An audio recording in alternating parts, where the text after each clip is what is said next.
আসসালামু আলাইকুম দর্শক। আমাদের দেশে জায়গা জমিগুলো বাড়ি ঘর দিয়ে ভরে যাচ্ছে।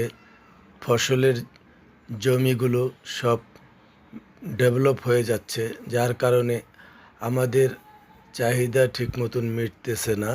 সব ফলের দাম বেড়ে যাচ্ছে। তো এই জন্য আমরা যেখানে বাড়িঘর করব সেই ছাদগুলোর মধ্যে আমরা যদি এইভাবে চাষ করি, তো আমাদের প্রয়োজনীয় যত প্রকার জিনিস আছে, ফল থেকে ধরে সবজি, যে কোনো সবজি আমরা এইভাবে চাষ করলে পেয়ে যাব। দেখতেই পারছেন আমাদের ছাদের উপরে কি পরিমাণে গাছ হয়েছে এবং আম ভরে গেছে গাছে। প্রত্যেকটা গাছের মধ্যে প্রচুর পরিমাণে আম রয়েছে। এখানে সিরিয়ালে সব ধরনের গাছ লাগানো আছে।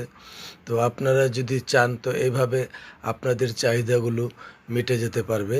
তো যে ধরনের ফল আপনাদের পছন্দ, তো সেইভাবে আপনারা সেই গাছ রোপণ করবেন, আপনারা ঠিক মতন সেভাবে ফল পেয়ে যাবেন।